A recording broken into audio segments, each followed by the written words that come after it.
can handle any tactical directive that they're given, I think, but the strategic outcomes of that have to be, uh, you can't predetermine them, but you can preposition them in a way that is positive.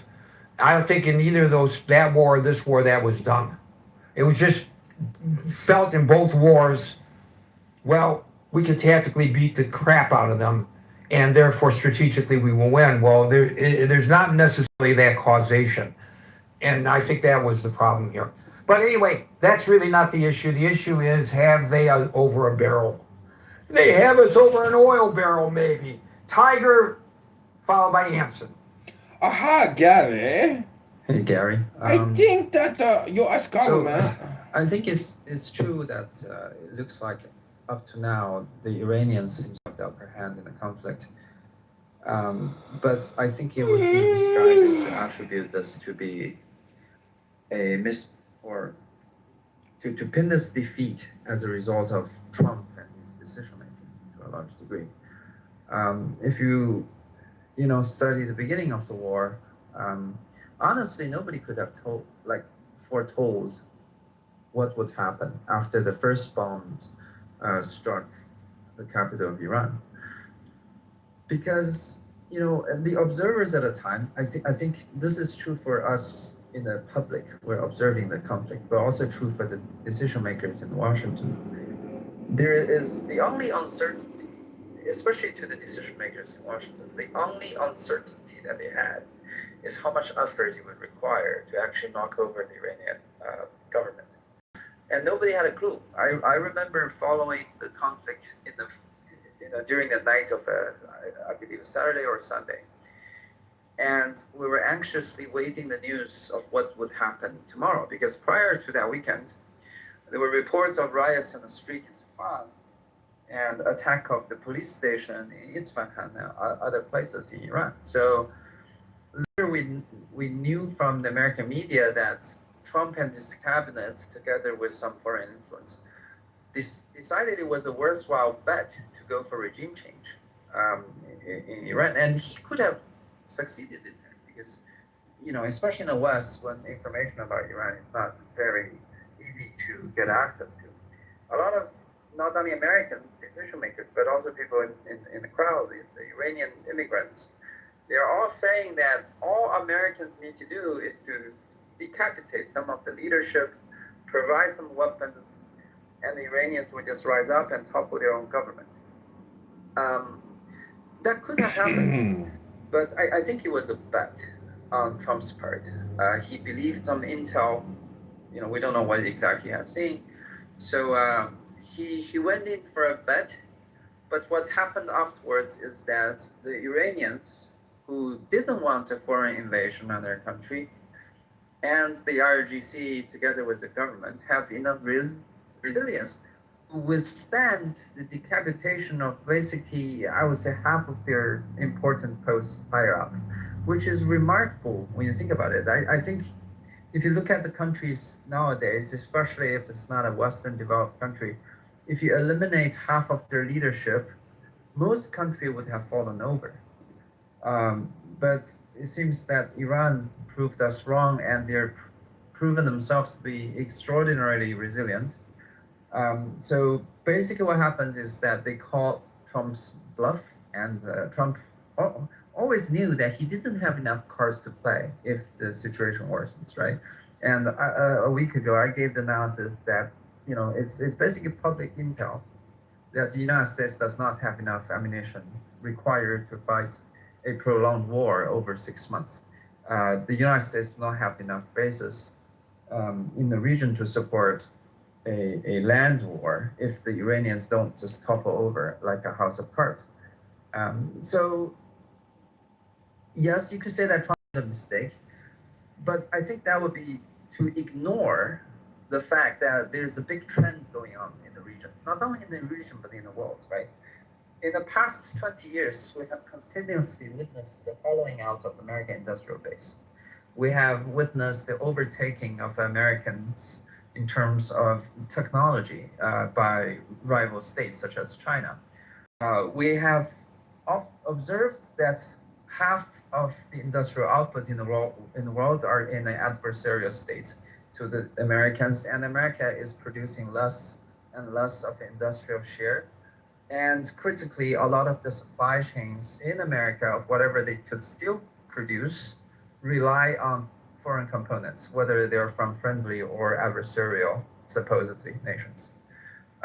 So with this as the basis of analysis, we would know that Trump would also know, and all the generals in Pentagon would know, that had the situation worsened to what it is today, had the Iranians not fall over by a simple push of a few missiles, then America would be in an untenable position of trying to maintain a hegemony that they are no longer equipped or prepared to maintain.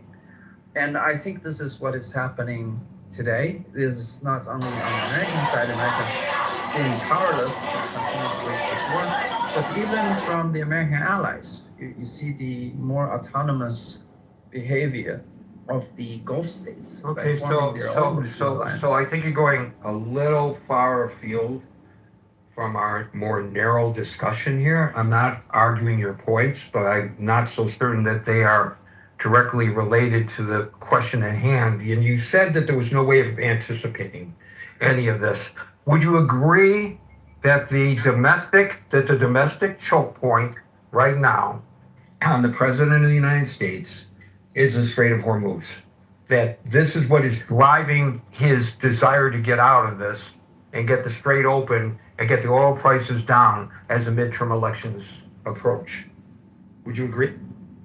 I wouldn't say so. I think it's more symbolic than what is actually happening. Because if you look at what's happening to the oil markets after the Hormuz has been closed down, or if you assume the fact, which is the reality now, that the Iranians have control over Hormuz, and all the regional players has to play nice with Iran, including America to some extent.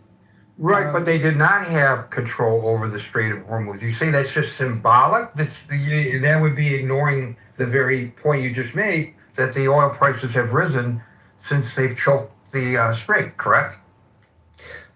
Yes, but it actually has not risen to the point of what we would expect, right? But it's risen to the point where it's put pressure on the president as the midterm elections approach, right? The American people are pressuring, and so my point is that this was predictable. He had been advised, if he read his intelligence reports, that it was likely that if you wipe out their traditional defenses, Iran's, they're going to just close the Strait of Hormuz and put economic pressure on the United States. And that's exactly what they did. So your initial argument was that this could not have been predicted, but I would counter that argument saying that it was absolutely predicted, and the president apparently ignored those predictions because they did not secure the strait before they started this campaign, and they allowed for Iran to do exactly what the Pentagon, CIA, and the DIA told him that they would do.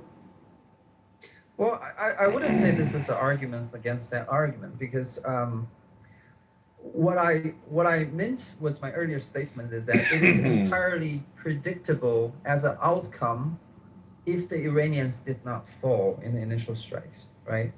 And I said the misjudgment of Trump is not that he doesn't understand if he cannot topple the Iranian regime, then that would actually hands them over the control, the rights of passage of that Hormuz, which, according to geography, if US was not such a hegemon, it's not such a superpower, the Iranians would naturally assume for themselves, right? Because that's its geography.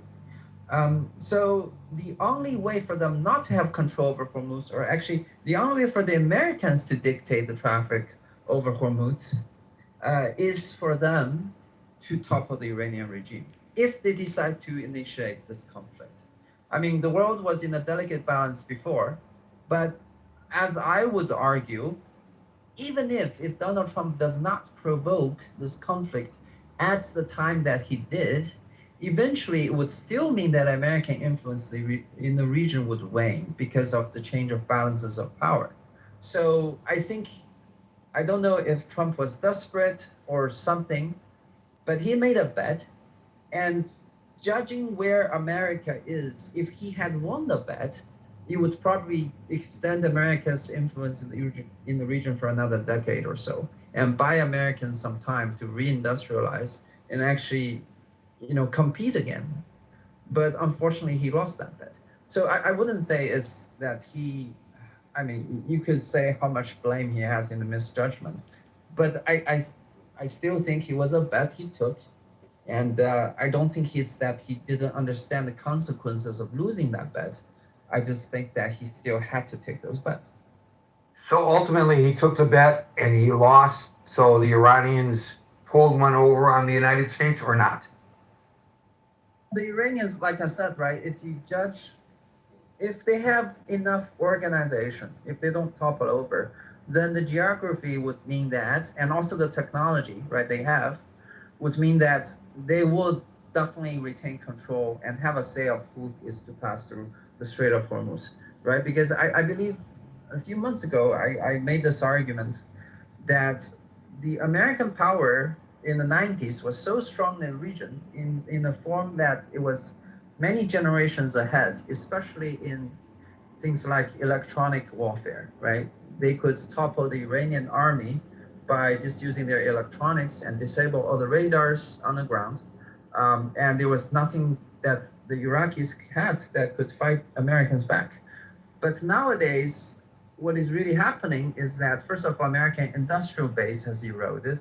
They no longer produce adequate ammunition to sustain wars. We don't have a Their defense funding has industrial dried base to out. speak of. Or at least it's so bad it's not even funny.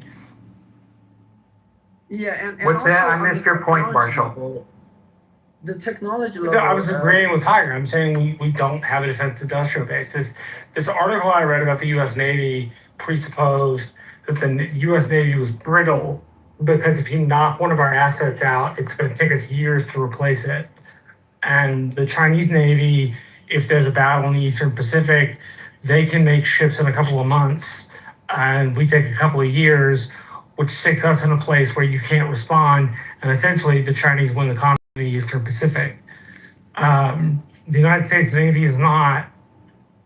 I'm not. They wouldn't even let me be in the military, and I think the Navy needs some help. Let's put it that way. But if you were in the military, you wouldn't be moderating in the critical thinking forum, so you are still serving your country. Thank you, Tiger. We'll True. go on to Anson by Amir. He's a patriot. Not only did Trump get played, the American nation got played. And it continues to play out, getting played day in and day out until when? 6 months ago, would it have been, if the question had been asked, you would, I think, at least in the Pentagon, you would have been laughed out of the room. Can the American Navy keep a vital sea lane open when the adversary threatens to close it with speedboats and model airplanes called drones? You'd have been laughed out of and look where we are today. The United States Navy cannot, all the might and all the power of the United States Navy cannot open and keep open the Straits of Hormuz. And that lifeline of trade has been essentially strangled for what, 6 months now, 5 months plus whatever it is. I would also remind you, Gary, that reopening the Straits of Hormuz was not an original objective of the war because no one thought that they would be able to close it. Remember, the Iranian Navy, about a week after the conflict started, the Iranian Navy ceased to exist. They had no navy other than speedboats and model airplanes. And yet with speedboats and model airplanes, they've been able to keep the the strangulation on international trade. America has been plagued and will continue to get plagued, and I don't know what the end state is going to look like. But if we want to have a I would love to have a discussion with Tiger in this room, and about the decline and fall of the American empire over the last, I'll say 30 years. I go back to at least 30 years, because the fall of the Soviet Union not followed a decade later by 9/11. America has been in decline. And so absolutely, Trump has been plagued, the American nation has been plagued, and I don't know what the outcome is going to be. But it's not going to be good for the American people in the end, or for the world at large. Well, if you're gonna view it as you and Tiger do, as indicative of an end of an empire, and how traditional means of warfare are met with untraditional means of warfare that catch the folks who are experts in traditional means of warfare, catch them by surprise. We could just look at the American Revolution. So well, we can also look. You're talking about traditional warfare met with unconventional warfare, and unconventional warfare won. Guess where that happened? Vietnam. And Afghanistan with the Russians. You betcha. So Well, I don't know. And we have to adapt to regular warfare. with the Americans, and in Afghanistan, with the Russians. Yeah, but the Petraeus and McChrystal strategy was a huge deal in the early aughts. Well, the other thing that I would briefly mention, but it's outside the scope of the room, there's an editorial or an article or something in the Washington Post said the United States was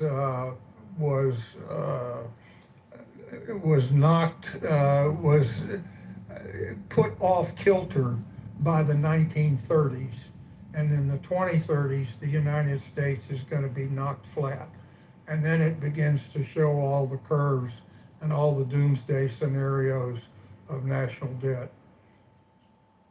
National debt will ultimately kill us, and I don't, it's the decline of the American empire certainly has been taking place for the last. Lost it. There's no way we're going to regain our footing and quote win the war, and now we have to deal with what's left over. And in terms of Trump's demeanor by your MAGA, They clip me on Clubhouse. that he seems to have lost his whatever. Maybe you can be guaranteed whatever the outcome of the midterm election. I deleted all my Clubhouse accounts. That we will have a lame duck government for the next 2 and a half years. They deleted all my Clown House accounts, but here we are, standing strong, recording still. They're only going to exacerbate Holy further shit. the status quo. Yeah, we're not going to get into it now, but one should think about what Answer just said about the potential collapse of the United States as the world leader, and what that would be replaced by, because we know that when there's a void, somebody fills the void. And that's the part that, is potentially scary. Potentially. Could be something.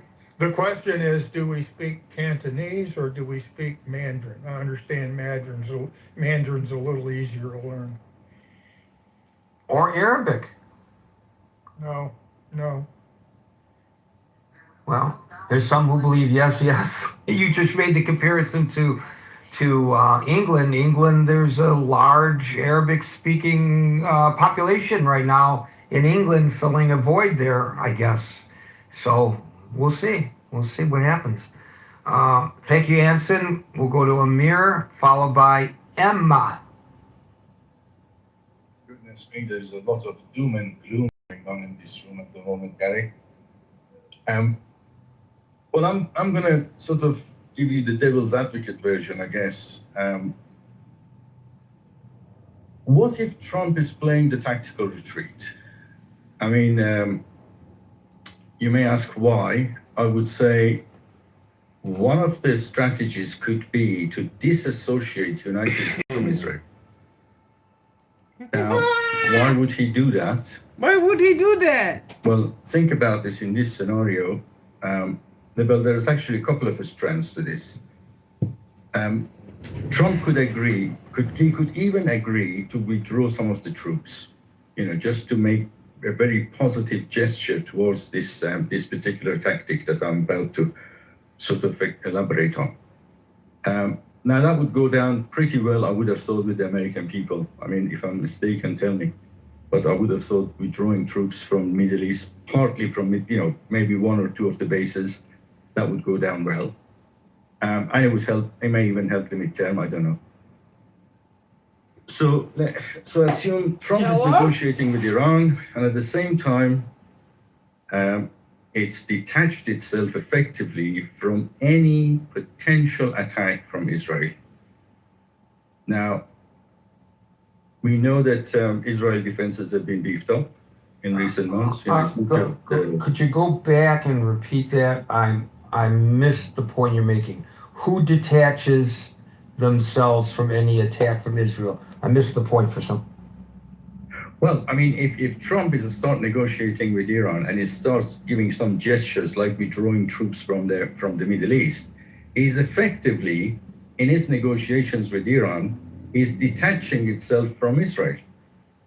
It's detaching itself. So let me see if I can frame it in a different way and whether it fits with what you're saying.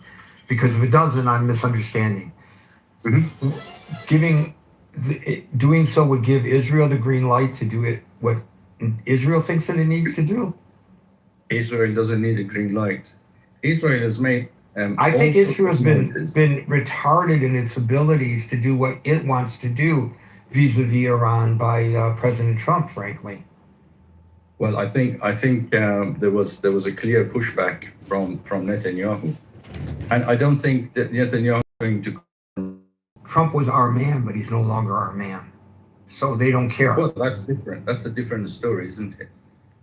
I mean, the point is, let me develop the point because I have okay, maybe I'll understand it better if I let you go.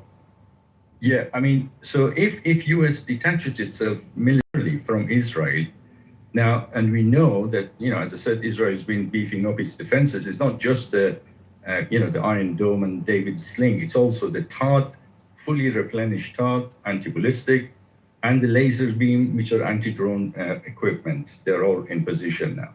So, and they've also obviously diminished the threat from Hezbollah. So if you put all this together, now let's say there is a conflict between Iran and Israel, which is highly likely, because the nuclear material is still there. Excuse me. The aim to develop a bomb is still there, and there is and they're obviously pushing ahead with the development of the ballistic. So and there is no sign that they would let or release any of the proxies. I'm sorry, I've got a bit of a cough. So here's the key, I think. Should there be a conflict between Iran and Israel, Iran is no longer able to block the Strait of Hormuz and not be able to hit US bases. I mean, why would you? The excuse for attacking any of the Arab neighbors, any of the US bases in the Arab countries is removed. I mean, for goodness sake, US is now withdrawing troops. So why would you attack? So based on this scenario, I mean, if it is true, it's just a thought. Trump is not outplayed by any stretch of imagination, but it's rooting out a clear plan B, since plan A obviously failed miserably. This also, it also fits with the deterrent. over the weekend, the Saudis, the Pakistanis, and the Turkish Prime Minister, they signed a joint defense agreement. Attack any of us, and you're attacking all of us. That's a clear signal to Iran that do not think about attacking Saudi Arabia. So put all these together. What does it tell you? It tells you that Plan A failed. We didn't manage to topple the regime. They managed to block the Strait of Hormuz. The oil prices are going to be a massive problem. The war is not popular in the country. So what do? Let's detach ourselves from this, and let's, on the background, provide full support to Israelis and let them carry on with the job. And I think that's what I will leave it there and see what others have to say. There is some evidence to support that possibility, and that is that recently Netanyahu outlined a timeline from which the Israelis would wean themselves from American support. And I think it's because of the frustration that the Israelis have, as much as they appreciate the U.S. support, is that there are strings attached. And I think that if the Israelis had their way, probably the decapitation campaign would not have ended when it did, because that's their method of operation, as you point out, against Hezbollah, against Hamas also. And so I think they would feel, they need to feel, I think that they're getting to the point in Israel where they want to feel independent from the United States. It may not be as much a pressure on the administration from people who are so critical of the U.S. policy toward Israel as much as it may be actually coming from the Israeli side. I'm not saying that it is, but it's something to consider. Thank you, Amir. We'll go to M. Can I just add one other thing? Sorry about that, M. Just add some other thing. We all know that at military layer, Israel and America, they're going to be coordinating together no matter what. It doesn't matter what is said. And intelligence gathering. And intelligence, of course. And there is one other point here, and that is inside Iran. Let's not lose the fact that it may actually not come to that at all. And how would it not come to that? If Iran actually does a proper negotiated deal with America, to give up on its nuclear ambition, to give up on its proxies, stop, meddling in other people, other countries, and then I would bet my bottom dollar that Israel is not going to let go of it. It's going to attack, and it's going to get the help disclosed from the Americans. See, now you sound logical, and when the president says it, it sounds logical. But with the Iranian regime, not the Iranian people, the regime, it's an illogical proposition because of their fanaticism, in my opinion. M followed by Daryl. Yes, thank you, Gary. Thank you for this conversation. It's really a national conversation, global conversation, and very, very important. You mentioned, Gary, Vietnam, and we know that based on the latest surveys, this war against Iran is more unpopular than even Vietnam towards the end of that war. The majority of Americans are against this war, which is really messy, it's miserable, it's painful for everyone. I mean, it's not for Iranian people who lost tens of thousands of people were killed or wounded. And in the name of, I wonder, those say freedom. But the people who were killed in this war and wounded were also Iranian people, starting from that school, girls' school, the first day of war. Well, let me ask you, tens of thousands of Iranians. What's your assessment of whose bullets killed the majority of those Iranians? Were they U.S. and Israeli bullets, or were they Iranian bullets? No, I'm talking about the war during the last 6 months, based on the information that you can Google and right information. But every time that the Israelis kill a civilian in Gaza, it's a big story about how, it's a genocide. So where are these big stories about this genocide of the Iranian people at the hands of the Americans and the Israelis? Well, no, they're talking about it, Gary. No, everybody's talking about the school, and it started the first day, over 200 girls with their teachers. Yes, we know about that, and we also Right. know that was a big screw up, that they didn't say, oh, here's a school with a bunch of Iranian schoolgirls, let's target it, right? Well, you know that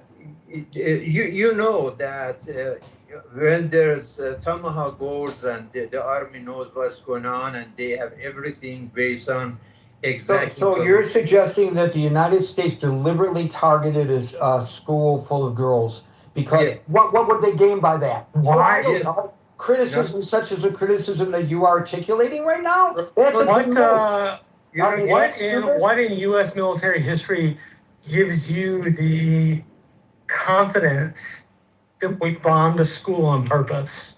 This is something that they have to answer, and you know that there But was. No. That's not what I asked. What I asked specifically was, noting American military history from the inception of the country to now, what American military actions make you think that we attacked a girls' school on purpose? Marshall, can I?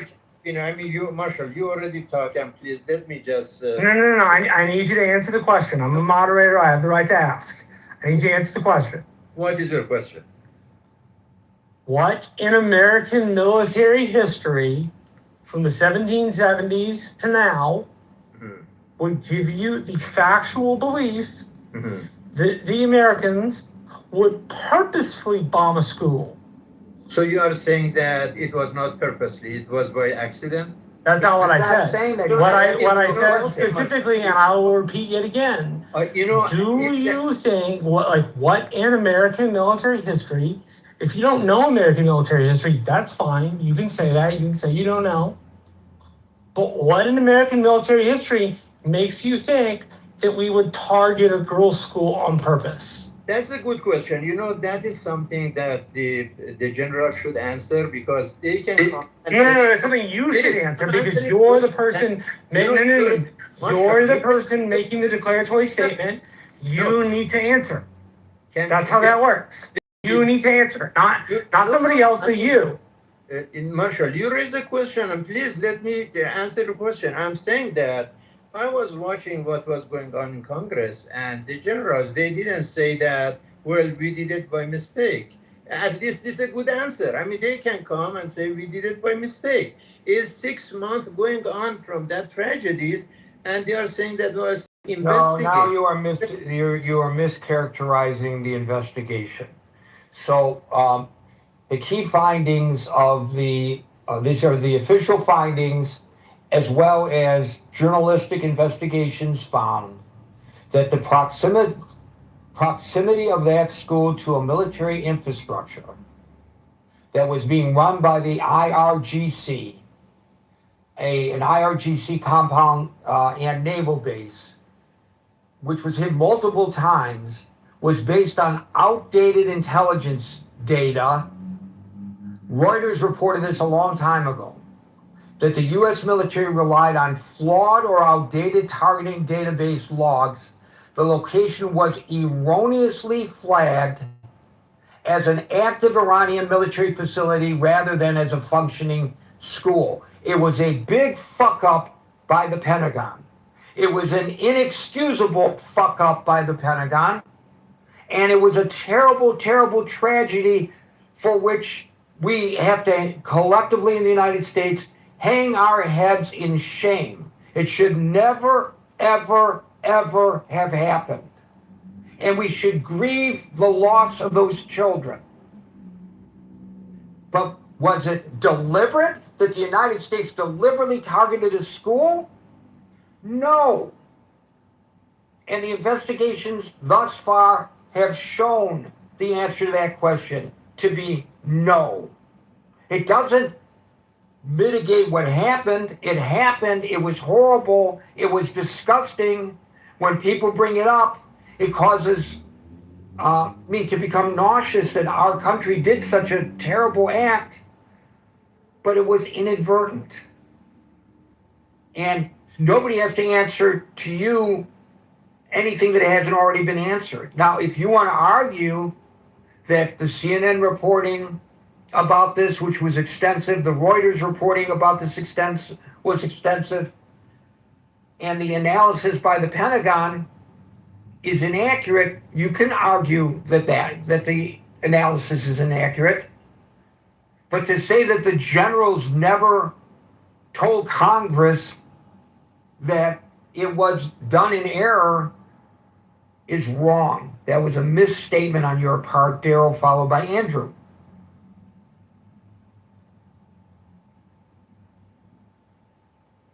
Hey, sorry I couldn't find the button. I wish Anson was still in the room because he said something that was so on point. And I guess to the question that you're asking, Gary, right? Were we played by Iran? And I would argue that, since after 9/11, there was this talk that, we basically avoided conflict with Iran because, it was always said, whether it was military or economic analysts, one of the first things they said was, they're going to close the Strait of Hormuz. So I guess how I would flip that, if I said to you, Gary, I'm coming to your house, I'm going to do something, and you say that I'm going to I'm going to blockade the street, right? And I come and I do it anyway, and you then blockade the street. Did you play me or did I play myself by not actually listening to what you said you were going to do?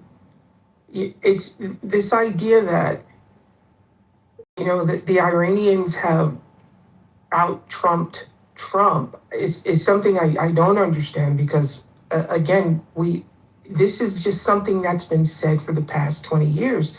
If we do this, this is going to be the equal and opposite reaction of this action.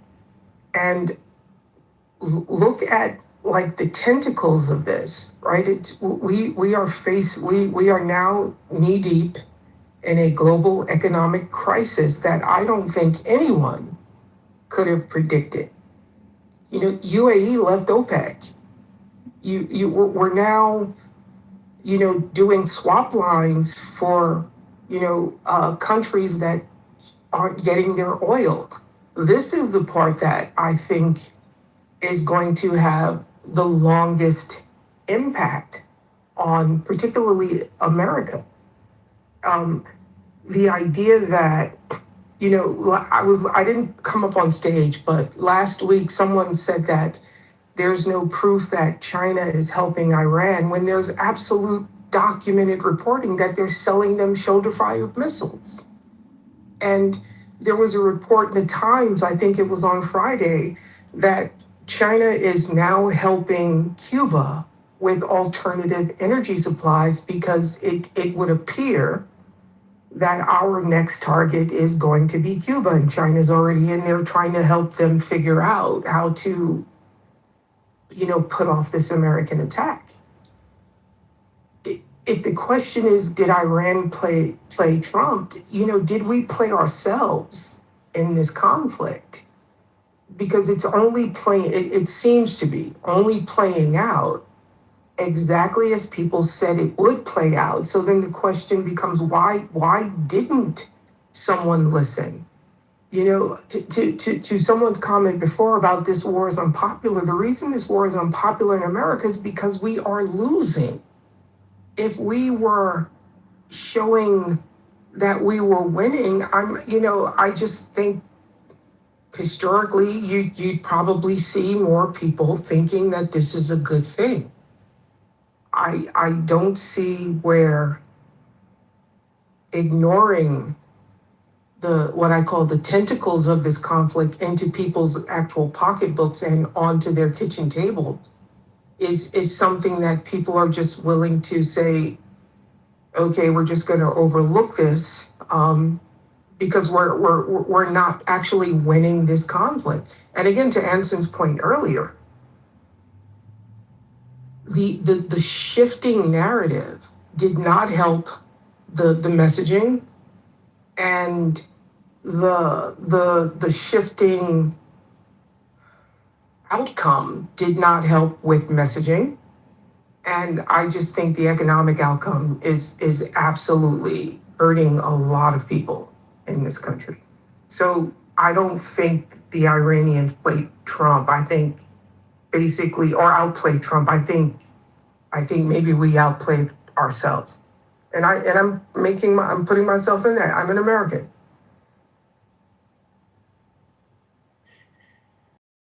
The previous caller that I ripped for his misstatement about the explanation of the Tomahawk attack on that girls' school just across the fence from the military base in Iran.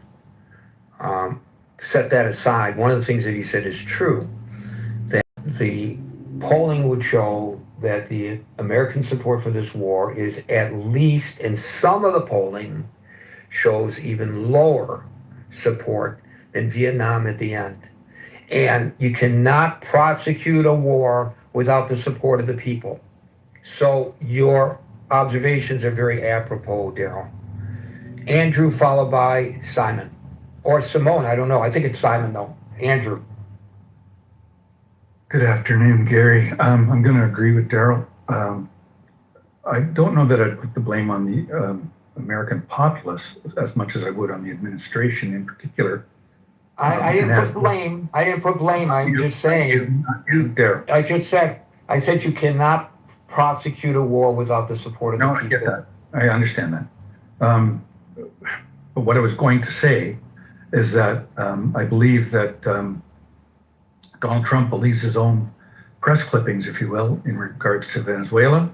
I think he thought this was going to be an easy kill and an easy stop, but it's turned out the other way around. There's a lot of failures here in terms of the planning that had been done previously, the war games that had been played out, that information being available, watching the world as it is in terms of the Ukraine-Russia conflict and elsewhere, where their use of this asymmetric warfare is ongoing and having great success. So I think there's a lot of different things going on at the same time. Also, you got to consider too that Iran is not sitting in isolate. They're looking at the United States as much as you're looking at them. And I'm sure over the last 20 years or so, they've recognized the divide within the American populace in terms of,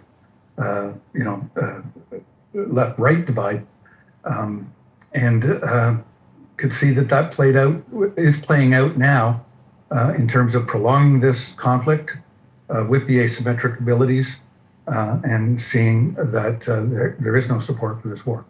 So I think Donald obviously made a mistake here. I don't know how they're going to get out of it myself. The straits were open, and that's such a small choke point. It's so easy now with this drone technology to bombard that area. Ships go through. It's not like being out on the open seas or large straits where you have to have that kind of naval force in order to repel an opposing force. It's land-based, and until and unless, I'm sure that they thought too that until and unless the United States commits to a ground invasion, that just bombing them was not going to work to any large degree. So I do believe that Donald outsmarted himself by not listening to good advice and taking only that advice which he himself wanted. And during World War II, our adversary was Adolf Hitler. And one of the things that we did on this side of the world was we studied the man psychologically, did psychological profiles. That was done in order to understand the enemy. And I'm sure that the Iranians have done the same. And look at Donald Trump since 2016, maybe perhaps before, his statements, etc., and have used that information accordingly. Thank you, Gary. Just like they probably did a psychological study of around Reagan and decided to release the hostages. This is not dissimilar to another major event in history when an engineer at NASA presented a PowerPoint presentation which pointed out a single point of failure on the space shuttle.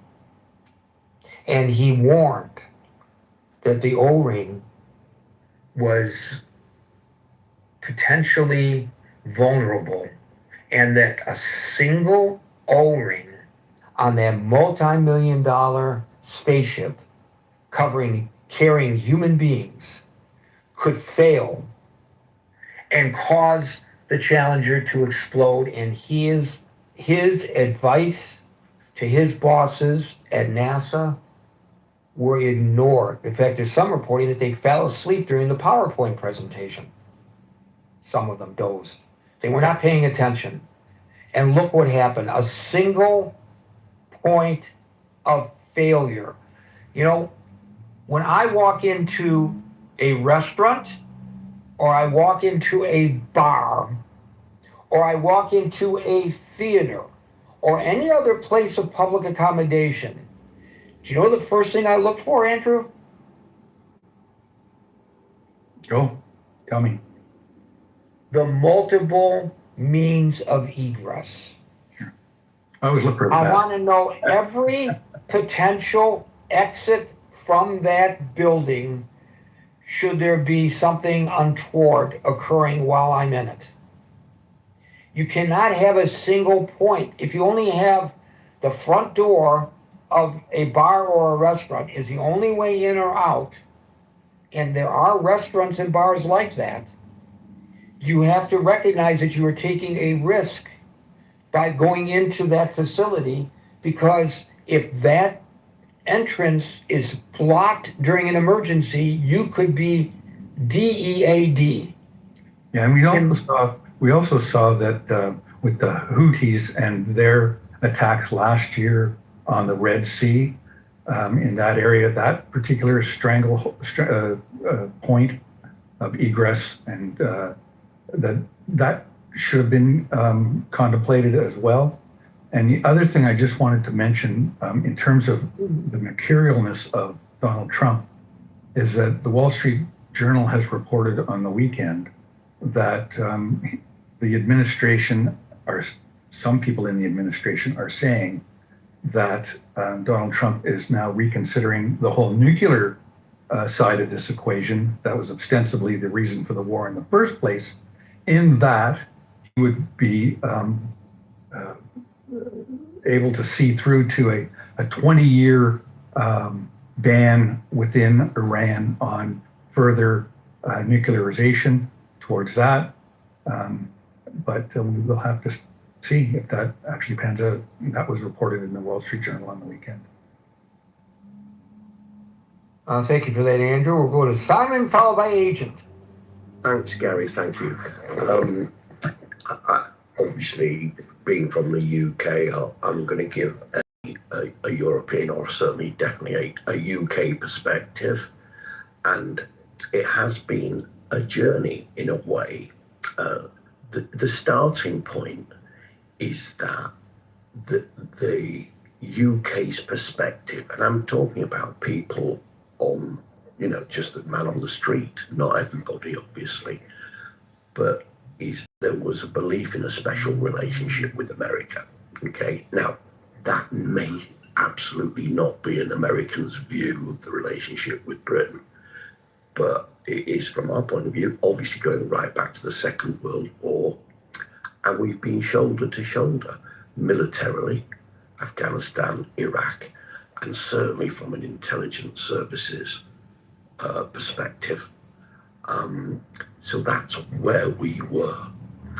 Then Trump arrives. Now, some of the things that he highlighted and was not happy with, for example, the amount of money that we may spend on our own defense and European spent on their defense, in relation to NATO compared to what the Americans, I think they were justified.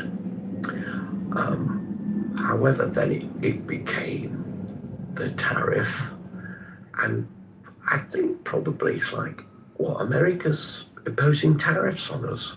I mean, I thought we were friends. Now that is not necessarily a very logical thought process, but but his attitude.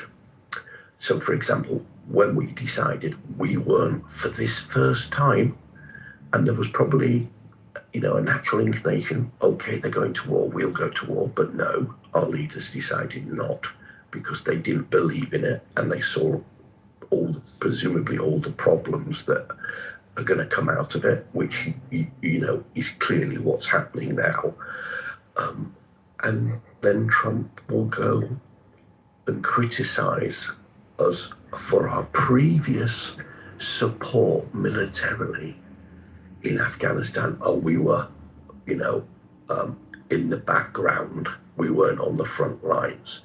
And that became insulting. So over a process of him being Trump and clearly didn't give a toss about the special relationship, it became clear then, observing him in power as a leader of his own country, seeing the attack on Capitol Hill, seeing the way that he used executive powers that really weren't designed. Which has what to do with Iran?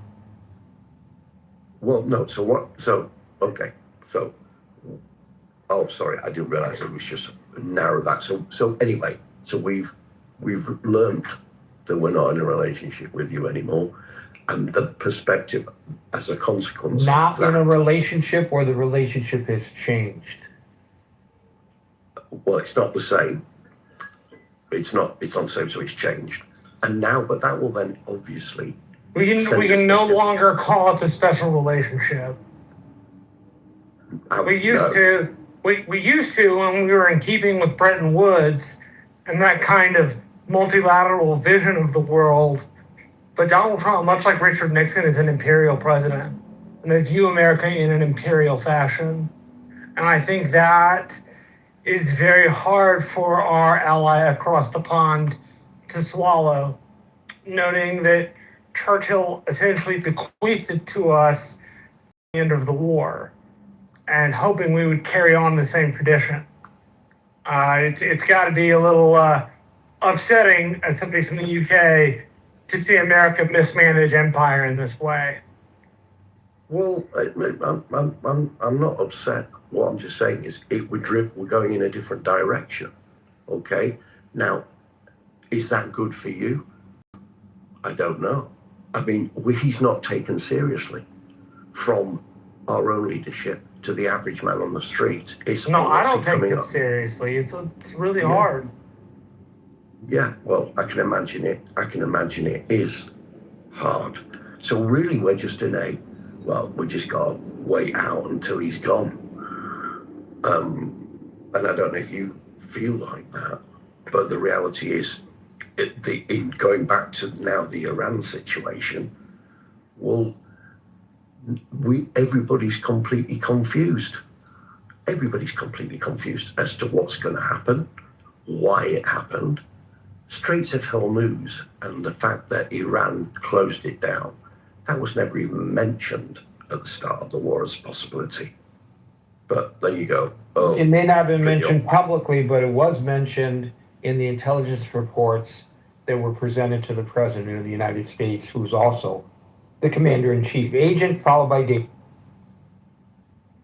I think it's always amazing when we talk about Iran and the war going on, the military actions going on. And people almost don't even mention the word nuclear weapon anymore in this context. Unlike the fake, intel and the manufacturing of consent that happened with the Iraq war, where there was actually, despite turning over the entire country of Iraq, we really found little to no evidence of nuclear weapons. You know, Iran has had a very active nuclear program, and then we know that they have something close to enough material, 60% enriched, certainly for plenty of dirty bombs, but certainly, I mean, enough material that was within striking distance of being capable of making 11 nuclear bombs. Right, and to that point, Agent, in the Axios article, which the interview he had with Axios Sunday, which prompted today's discussion, and as I pointed out during the opening salvo, which you apparently missed, there is no mention of their nuclear capabilities. So what the hell is going on here? If he's not willing to even address the nuclear capabilities of Iran, has he been totally played by the mullahs? I won't claim to, I'm not part of the daily intel briefings of the president, so I'm not going to claim to really have insight on exactly the current status of the nukes and that the mullahs possess and everything now, or the how far away they are, if they're still 2 weeks away, or is it now 3 weeks, or how many weeks away? I'm not sure. Right, but he said like a week ago, he repeated that we will not withdraw until we have secured all of the nuclear weaponry and the nuclear dust. Now he's not saying that any longer. Well, something struck me from the last speaker, and a couple things were said about not taking him seriously. I think that's always been the flaw of many people around the world, especially his critics, not taking him seriously. But at the same time, people make the other mistake of taking him literally. I don't take anything. I honestly don't pay much. You got to take everything with a large spoonful of salt whenever he says something. So it might. Yeah, but this is the president of the United somebody. States articulating the policies of the government that's engaged in a military conflict with another nation, and saying that this is our goal. And now he is changing what the goal is. So are you saying that we can't take him at his word on any of this? I mean, look, I have a personal baseline when it comes to any president. And that is, if you're going to put Americans in danger, ask them to make potentially the ultimate sacrifice, you have to be honest with the American people about what you are doing. And so, has he been dishonest with us? Then that's unconscionable if he's dishonest with us, right? I think you can assume, given his pattern of behavior in all of his life, that he's not putting honesty as his first concern. And he may very well be very dishonest about specifics about what he's doing. I would say directionally, he's trying to do right by America and its allies at some level. I don't think he's, and I don't think he's a traitor. And I think he's balancing the risks that he sees it, and he's making the best decision that, and it could be that he took a bet, like someone else framed it as he thought he was taking a bet on something and the bet didn't work out, and now he's playing the hand that he's dealt, or as the game is going along, and that's certainly I think reasonable way to frame it.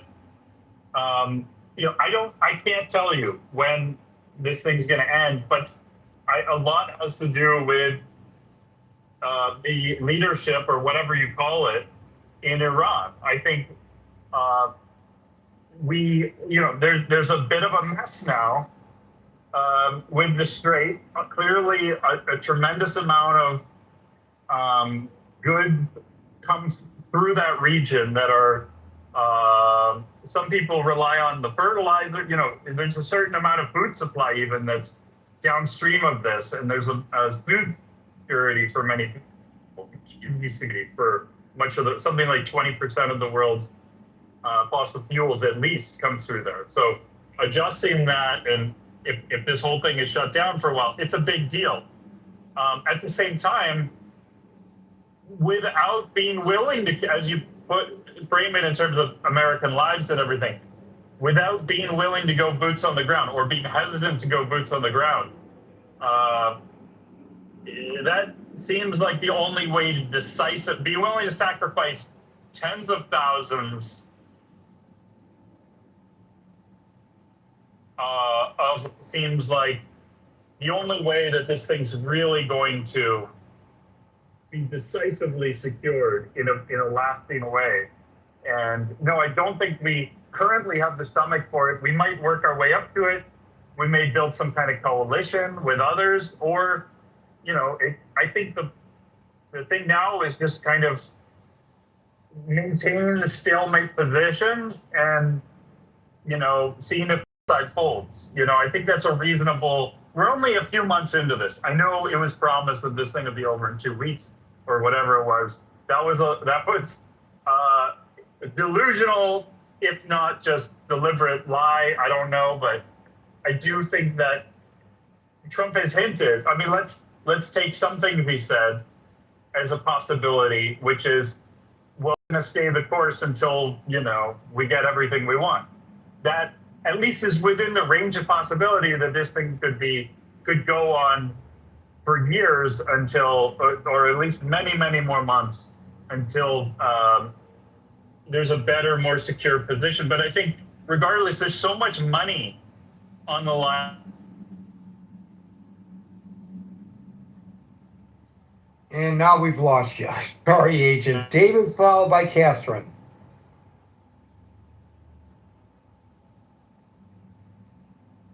David. Catherine? There you go. Go, David. Go. Okay, sorry. Yeah, I think I mean, Trump is clearly in a pickle. He's 80 years old. His health is not well. I think he was banking on, a legacy here that would have gone down with Netanyahu at the start of this thing, been successful. I mean, keep in mind, for 47 years, Iran has dogged the Israeli government, not just in Israel, but other parts of the world. Not just the Israeli government, but our government. Our government. And so the optimism here to finally dispatch this regime.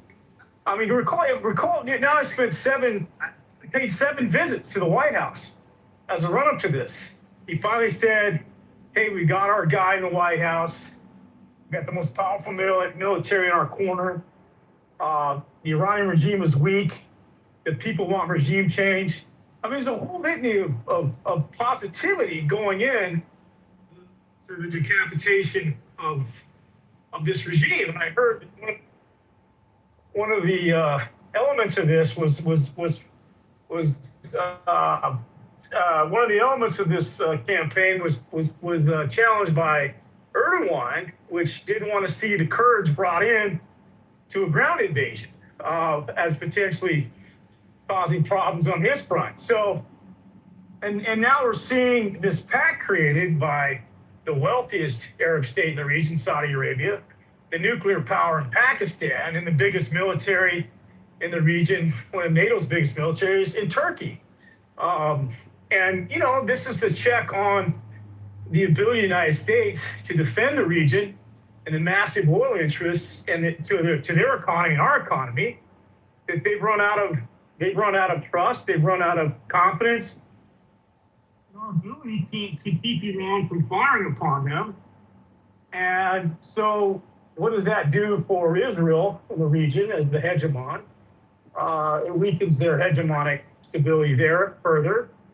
But I also heard that it was a play against the Houthis and Iran's proxy wars as they continue to destabilize the shipping in the maritime routes of the oil tankers. So do you consider all of this an indication that he's been played, or that he is the play? He got in over his skis.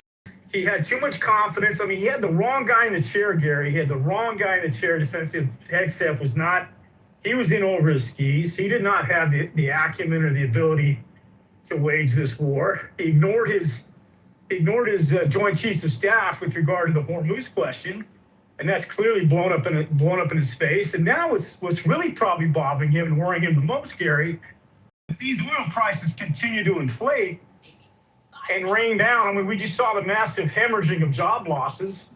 We're seeing his policies, his economic policies, play out in real time on the domestic front. And if the washout, irrespective of the Democratic Socialist positions that we've talked about, irrespective of those folks that have been winning, and whether or not Middle America is worried that this country is going communist or socialist, he could lose both House and the Senate, and then be bogged down in investigation after investigation, not to mention the inability to get the funding for this war or for this campaign even further.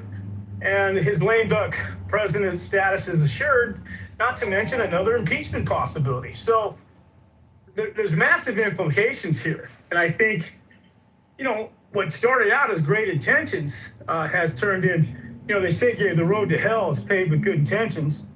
And, I know whether or not you believe in a hell or not, but we're facing a hell here. We're facing a hell based on good intentions and completely blown up in our face.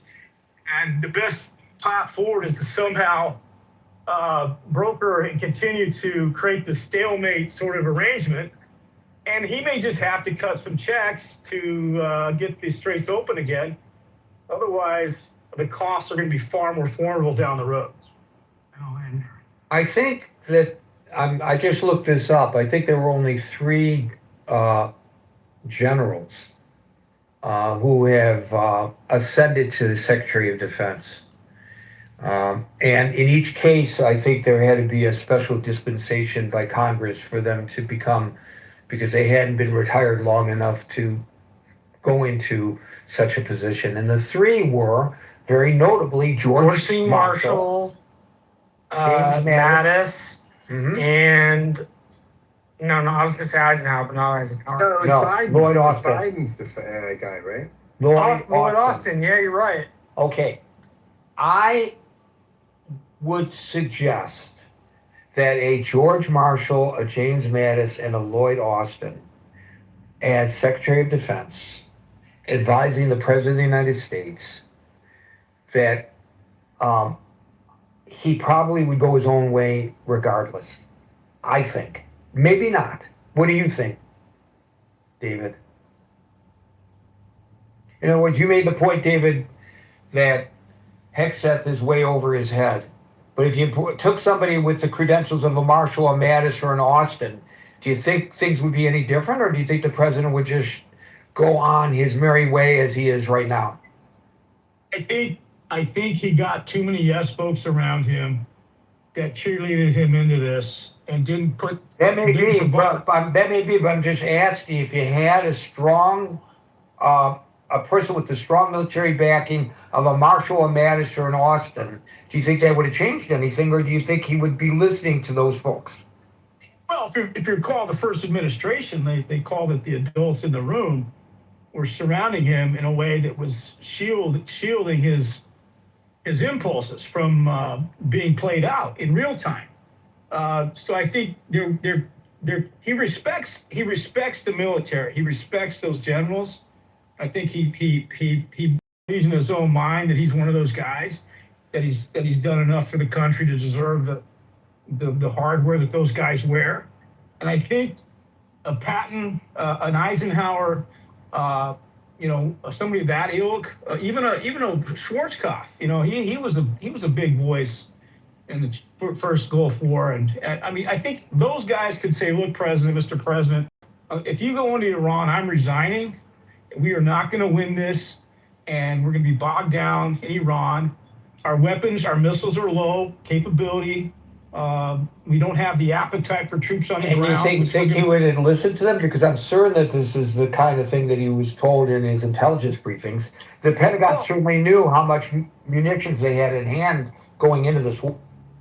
What I also question, Gary, is this as as critical as Israel's right to exist is in this world today, with all that's going on, and the amount of defense and intelligence that they procure on a daily basis, where were those smart guys in the room warning Netanyahu that America can't help us pull this off? At least not. I have a theory. Right I have now. a theory about that, but it's not for today. But I have a strong theory about what happened there. Okay. Happy to Okay. discuss it with you sometime, but I don't want No, I to mean, take I'm us off just- topic. I'm- But I have yeah, a I'm strong theory, and the problem there was not in Jerusalem. The problem there was in Washington, in my opinion. But Okay. and I bet you the U.S. ambassador to Israel would be in agreement with my assessment. Thank you, David. We'll go to Catherine, followed by Iman. Thank you for all this discussion and meaningful questions raised, because I hadn't thought through piece by piece. And one question earlier, I thought, is there any typical war protocol, say before you bomb this, send a drone over, take a picture, like do some surveillance? That would be my question in the congressional hearings. Like what is You're talking about what Surveillance is specifically? usually done before bombing. Are you talking Like some kind of surveillance is usually done. Are you talking specifically about the girls' school? Yeah. Yeah.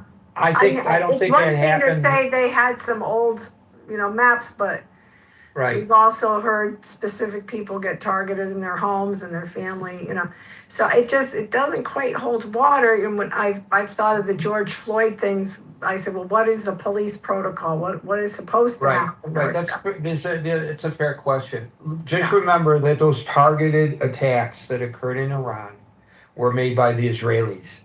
This attack, the Tomahawk attack that hit the wrong, and by the way, the Israelis can make a mistake too. I'm not saying that they couldn't, but I'm just saying in the instances that you refer, you try to reconcile those precise, very precision drone attacks that took out the apartments of the Iranian leadership and left everybody else unscathed.